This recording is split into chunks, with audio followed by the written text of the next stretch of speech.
Welcome, ladies and gentlemen. Welcome to 21 Wire Live. We're broadcasting from Anarchapulco 2024, reborn down here in Acapulco, Mexico. And we're back in the podcast lounge. Some of you guys probably caught our broadcast on TNT Radio yesterday. We're going to do that again tomorrow. But today we're going out in 21 Wire Live, and I've got a very special guest joining us in the lounge today, Brad Skistimas, 5 times August. Brad, what are you doing down in Mexico? I'm here to play some music Friday night. Yeah. So yeah, we're looking forward. That's the big. That's the closing party, right? That's the big one. Yeah, it should be a good time. Until then, I'm just hanging out, watching the speakers, and getting acquainted with the locals. Just hanging out. So for those of you guys who don't know Brad, 5 times August, he is a singer-songwriter, a recording artist, a musician, and Brad's, again, down here for this event with a number of other amazing artists. We've got activists, they've got entrepreneurs, a lot of people from the Bitcoin space, and I would say like real movers and shakers congregating down here at Anarchapulco. I myself speaking as well. We just did a panel today on media censorship, podcasting censorship with Alex Zeck, Charlie Robinson, a number of other great people. Steve Falconer, who's in our studio audience today. So, in the presence of greatness, filmmaker Steve Falconer. So, Brad, this is my first time down here. So, I've never been to Acapulco. B, I've never been to this, of course, this event. Or I don't think I've really been to an event like this, quite like this. It's pretty incredible gathering of some very interesting people, to say the least. So is this your first time down here? Yeah, I'm in the same boat. First time down here for this event in this country, so it's all fresh. You're traveling from just Dallas, Texas. So just north of the border. Yeah. The border. Right. It might be easier to go back just walking in than my flight home or something. With your guitar on your strap. That's yeah. right. Yeah, there might be some perks, some potential additional benefits, perhaps. Yeah. So, Brad, interesting time these days. We're talking about some of the issues that what brought you to the kind of forefront of this activism, these issues, how you're known by a lot of people here and in the sort of wider community in Europe as well as in the U.S. because of your art, which you kind of came out in rebelling against the craziness that began in 2020. Yeah. So I know you've told that story 1,000 times, but yeah, it's been quite a journey for you, I bet. Yeah, it has been. I would have never expected me to be any kind of protest singer-songwriter if you had asked me when I was starting out. I mean, I just wanted, what any other aspiring songwriter wanted. I was just after a record label deal and a hit song on the radio or whatever that meant to me at the time. I started 5 times August right after high school, toured the country, had a lot of songs on different TV shows and films and commercials, and was just doing my thing for, a good long time, and raised a family, took some time off to become a dad. And 2020 rolls around, and I'm kind of waiting for all my heroes in music to speak up, because I'm watching some weird stuff happen that I hadn't seen before. I'm watching like literal tyranny happen, and I'm wondering why there's nobody speaking out against the man. All these people that I grew up admiring, especially from the 60s protest era.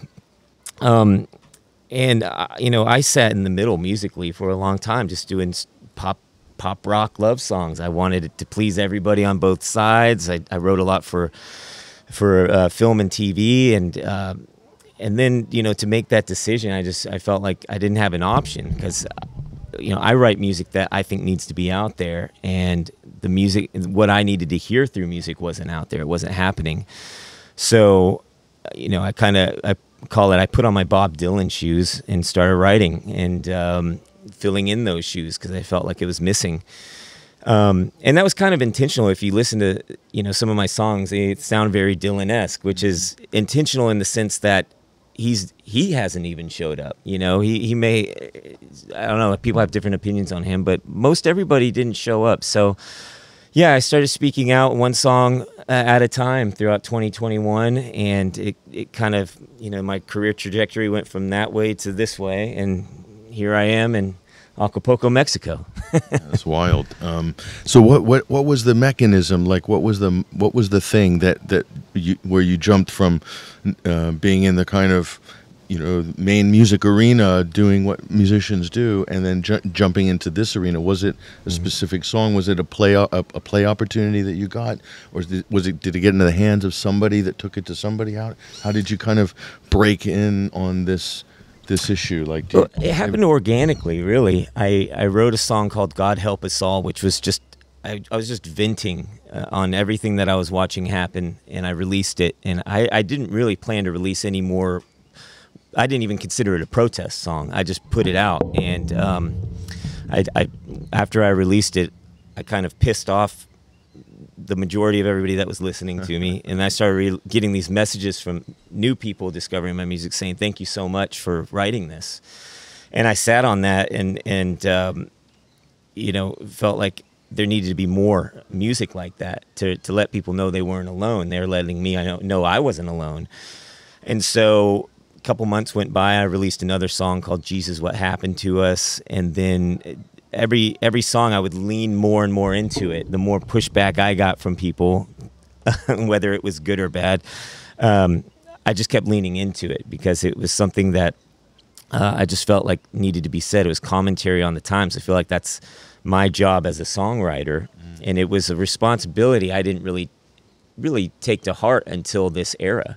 But my history is, I have a child that was injured by his early childhood shots. All this stuff was already in my ether prior to COVID, and I knew I had to speak up and use my platform in that way, if not for any other reason than for my kids, because I didn't want to be 10 years down the road and be living in a world where my kids are going, why didn't you speak up during all that time, Dad? And so that was the driving force. It was a pairing of what kind of future do I want for my kids, and why are none of my heroes speaking up, and just feeling the weight of I'm just gonna say what I need to say.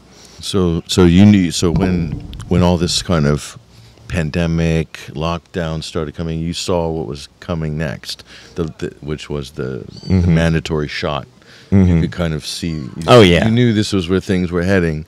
So in a way, you're a very fortunate, you as individual, that you had already, you're already a step ahead mentally on that. So you're sort of then, arranging your things to get ready to tackle that as well. So I mean, that's really fortunate, because you weren't sort of blindsided per se on at least that issue. Right. But that was huge, because I know a lot of people that were really blindsided by it, to the point where even though they were out protesting against all the lockdowns, restrictions, but when it came that vaccine, it was overwhelming for them, and they just submitted to it because they weren't ready to take that on, because that's a whole nother, a level.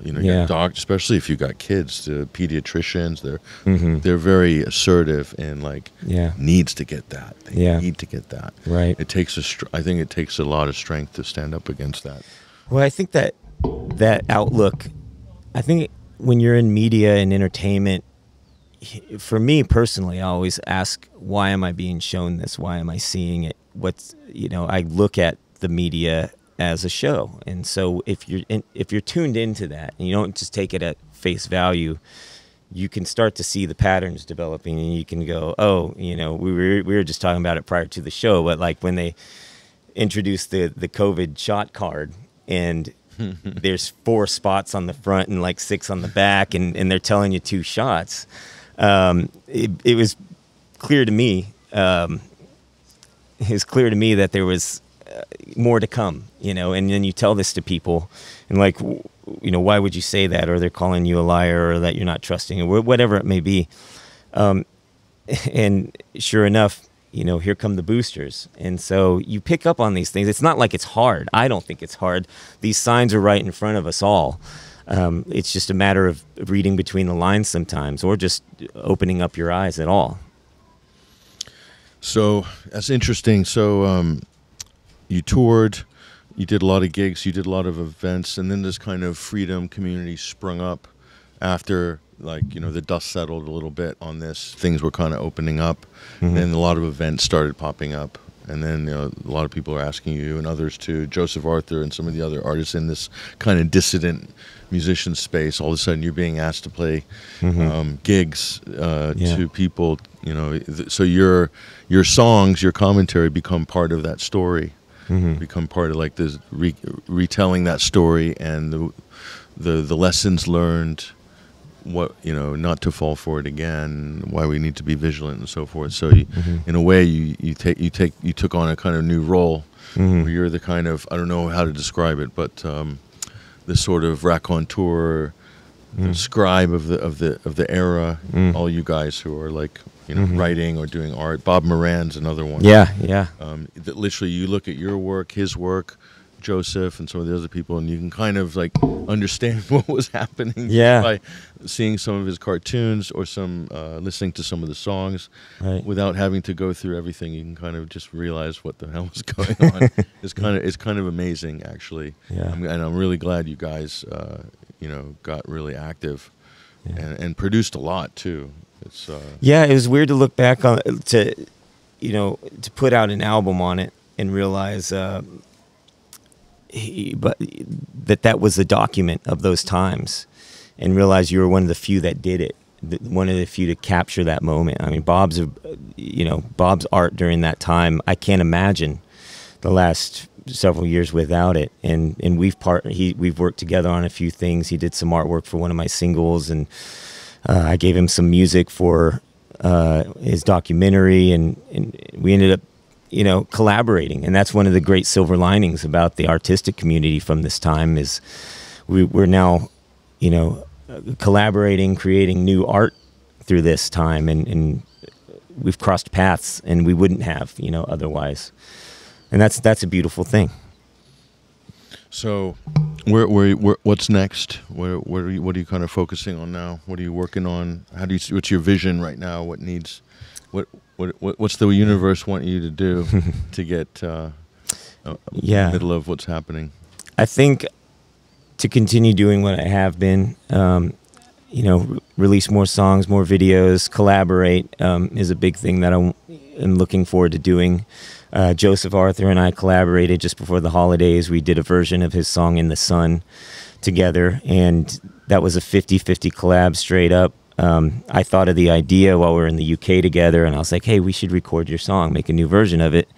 This is my idea, his classic song. I recorded some, sent it to him, he recorded some, then he did the art for the video. I took his drawings, and then edited it for our video, and I love that, collaboration like that. I'm working with some of the guys from The Defiant on some music. Pete Parada played drums on my last track, and I really want to explore that and see what we can all create together now. I think that now we get to see that now we've come together. We didn't know each other. We were all creating these different pockets of art, and now we can sort of see what we can make together, which I think is sort of combining powers, and I look forward to that.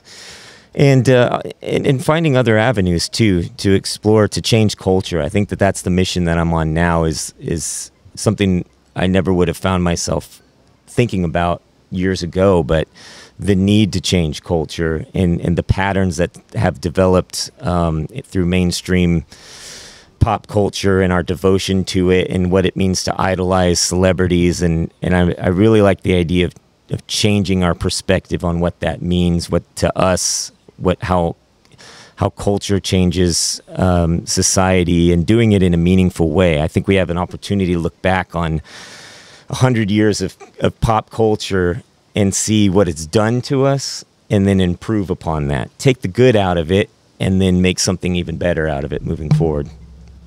Yeah, this is a big challenge. I mean, I look at the amount of young person smartphone dialed in. You got kids as well, so they might be on the phones. So much stuff.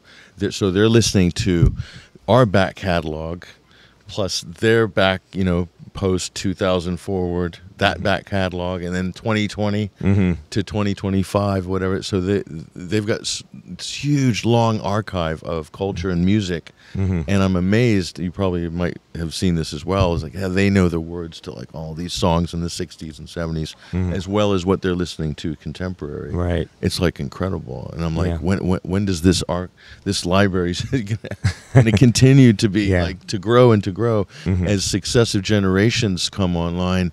It's like it's quite an amazing thing. In a way, it's a bit daunting too. It's just there's so much in terms of video, audio content. Yeah. To make that, cultural vocabulary, it's massive. I mean, we didn't have. I feel like we didn't have as much growing up as they do. Yeah, and it's a weird time too, because it's not just the legacy media that we've all grown up with. It's several things happening. There's AI now that's creating art, and I put in quotes. There's no feeling to it when I see AI imagery or hear AI music, but they're definitely going to hone in on that, finding that humanity in AI, which is a weird thing to say.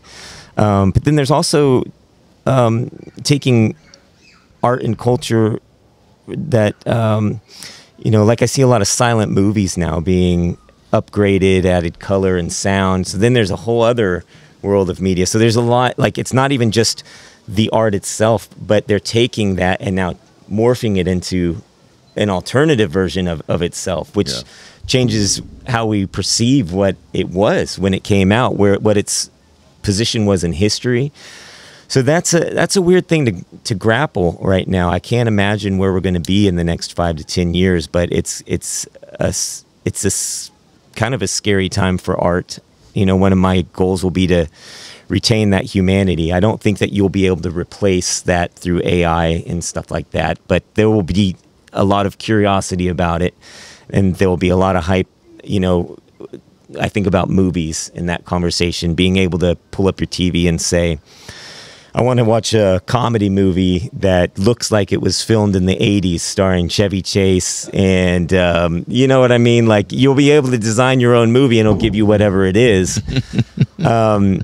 But it won't feel real, and I think that's what humanity's going to grasp, is we're on, not just in art and culture, but with our food and designing food. Like, I was reading an article this morning, scientists design I don't know what it was, meat rice or something like that. And I'm like, I don't feel like designing food is a sentence we should be saying, inventing what we eat. And we've been doing it for a long time. I grew up in the 80s with, all the candy, sugar, food that we all grew up with. But I think part of us, especially here at this event, we're aware and attuned to it. And it's how do we veer off that course of destruction before it's too late? What can we do about it now?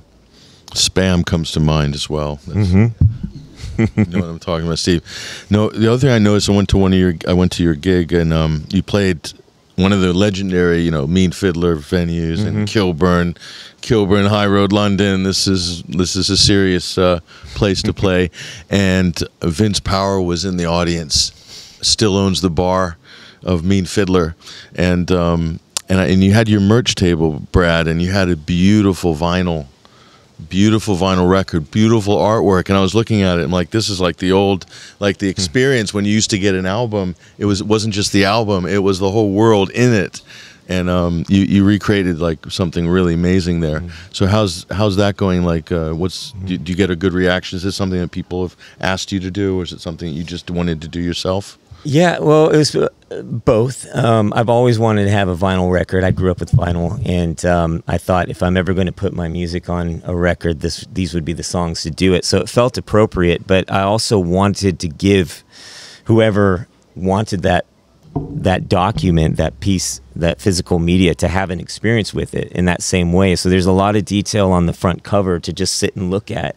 The lyrics are in the inside, and it's something that when you put it on the track listing itself, the songs are in the order that I released them, so it tells the story as you listen to the album. It's very conceptual, and I wanted to give that experience and sort of give us. I do that with my music for not just for the listeners, because that's how I listen to music. And I want us to remember that. It's something that I say all the time is, they want us to have, own nothing and be happy. And I'm like, why don't you just own your stuff and be happy?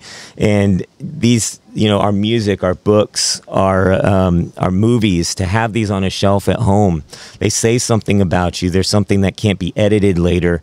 They're things to hand down. We're not going to be handing down, obsolete iPhones to our kids.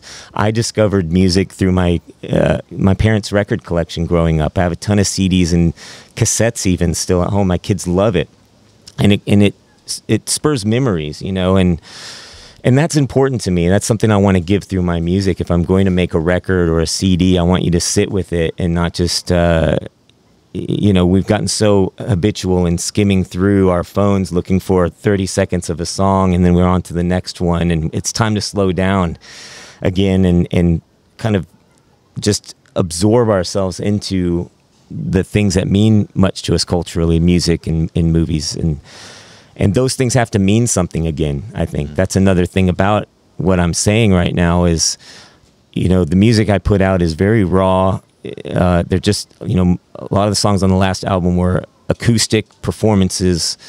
They're just live takes, and couple that with what's on mainstream radio right now is very polished. It doesn't mean anything. It's just, I call it hump music. It's just music to, grind to or whatever.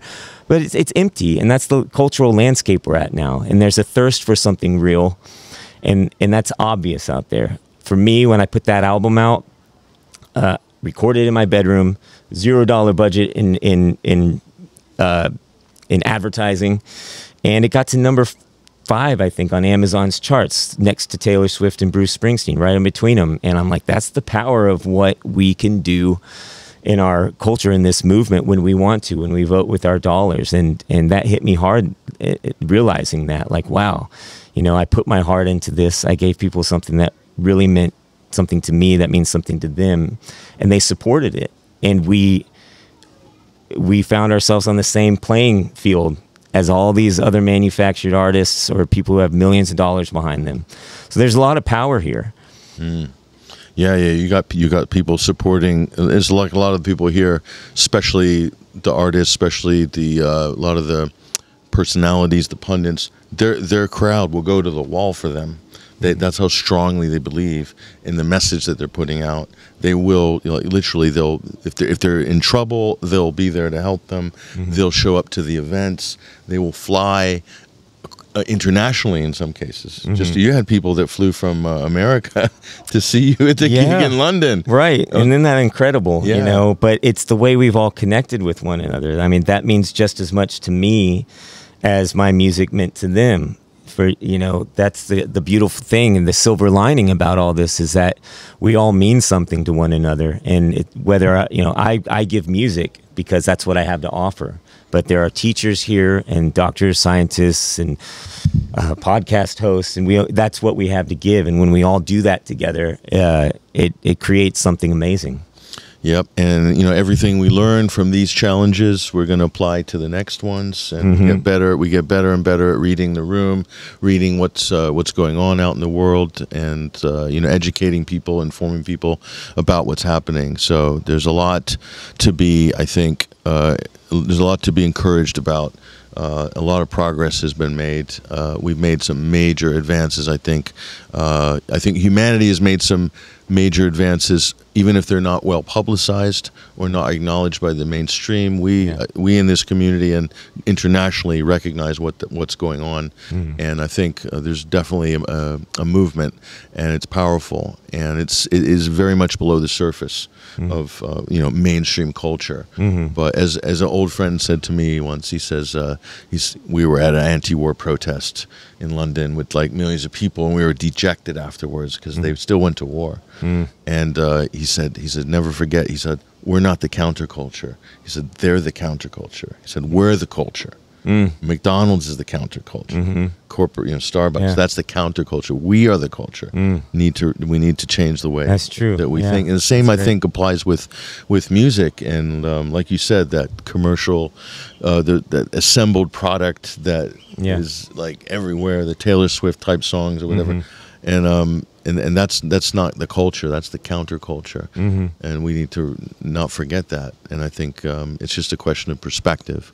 Yeah. And so I think there's a lot of positive things happening. And the artists, as I said earlier on that panel this morning, I said the artists have a major role to play, because the artists, yourself, Bob Moran, poets, filmmakers, whatever, they can just do things in a very compact, economical package that can tell and get a message across that hours of lectures and hours of seminars can try to get across. And if you can hold the person's attention for, a week of seminars, great. But you can't really, it's not really realistic. People aren't like that. But with what you do, and Bob, Joseph, and all these guys, you guys have really been able to cut through. It's always been that way, but like you said, we're waiting around. Where are the heroes? Yeah. We're the rebels.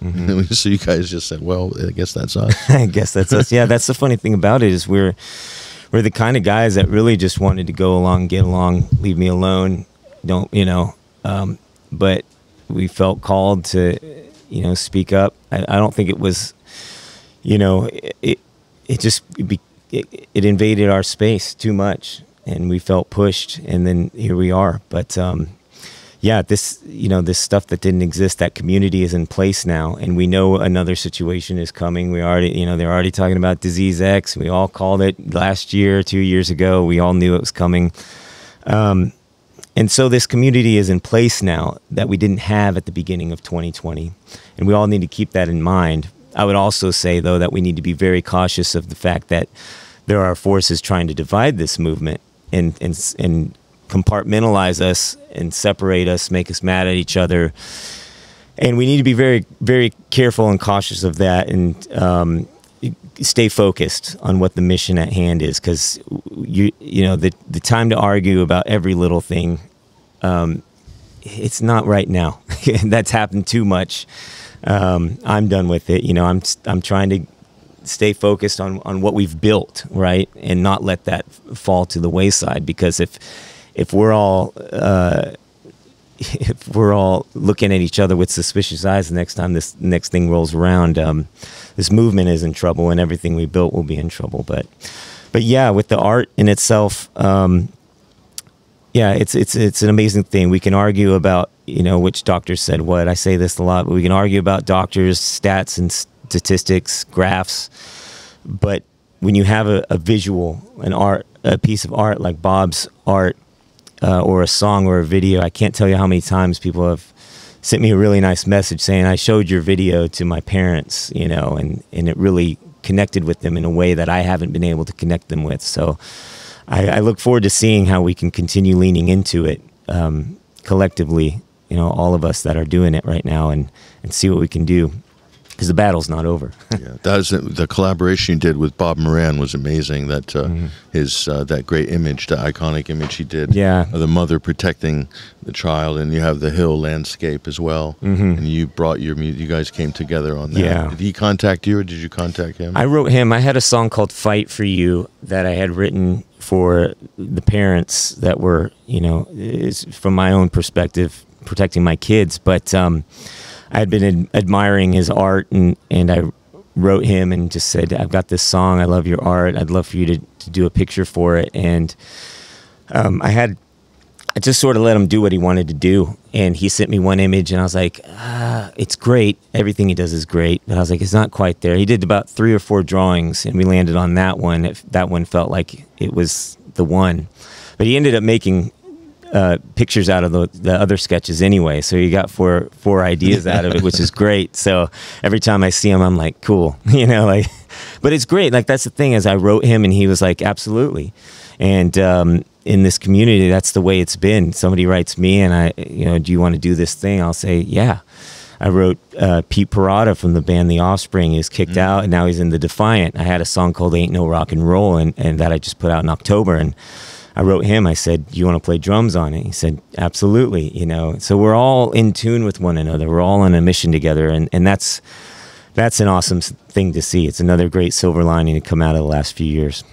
So we're at Anarchapulco 2024, back in the podcast lounge. I'm here with Brad Skistimas, 5 times August. Brad, this has been a great convo, and I'm going to say enjoy the rest of the event. Thank you. And connect with everybody here. This is an amazing community. It's an amazing event. It's going to be a lot of great relationships, great memories as well by the end of the week. So enjoy Anarchapulco 2024. I look forward to seeing your set on Friday night at the closing party as well.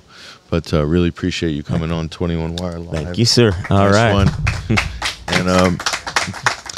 And thank you to our live studio audience as well. We got some pretty cool cats here witnessing this great media event. But yeah, we'll be back here on the live stream tomorrow with TNT Radio from 10 a.m. till 12 p.m. Central Standard Time, and also in the UK, I believe that's 4 till 6 p.m. UK time. TNTRadio.live.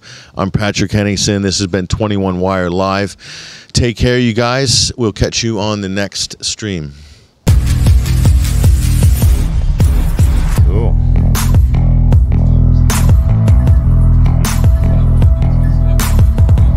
Well, we might have triggered something there, and when we talk about that vaccine, I should have taken your advice, Steve, and doing the code language. All right. Sometimes you get to talk, and we shouldn't even have to. That's the funny thing about it. When you mention censorship to people, and you're like, you realize you can't even say the word vaccine online without being watched. Like the fact you have to misspell words now. Vaccine